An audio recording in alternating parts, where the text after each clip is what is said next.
नमस्कार शासन जी या यूट्यूब चॅनल सरांचं खूप खूप स्वागत आहे.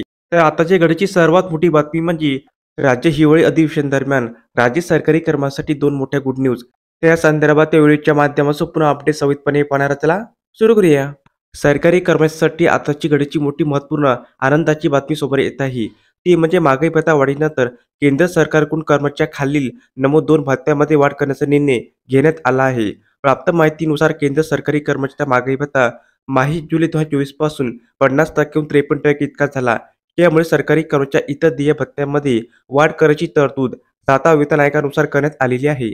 नर्सिंग भत्ता सरकारी कर्मचाऱ्यांना दिला जाणाऱ्या नर्सिंग भत्त्यामध्ये महागाई भत्ता 50% पेक्षा अधिक झाल्यास वाढ होणे नियोजित असल्याने सदर भत्त्यातील वाढ ही जुलै 2024 पासून पूर्वलक्षी प्रभावाने वाढविण्यात येणार आहे.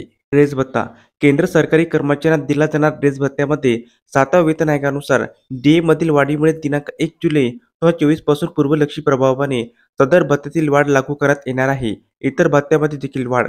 याशिवाय महागाई भत्त्याचे दर 50% पेक्षा अधिक झाल्याने इतर देय असणारे भत्ते यामध्ये घरभाडे भत्ता, वाहन भत्ता या भत्त्यामध्ये देखील वाढ करण्याची शिफारस केंद्रीय वित्त मंत्रालयाकडे करण्यात आलेली आहे. तर अशा प्रकारे सरकारी कर्मचारी संदर्भात अतिशय महत्त्वपूर्ण अपडेट या व्हिडिओच्या माध्यमातून आपण पाहिली आहे. जर हा व्हिडिओ आपल्याला आवडला असेल तर चॅनलला नक्की सबस्क्राईब करा, लाईक करा, कमेंट करा आणि अशाच नवीन अपडेट मिळण्यासाठी शासन 4 यूट्यूब चॅनलला सबस्क्राईब करायला अजिबात विसरू नका. धन्यवाद.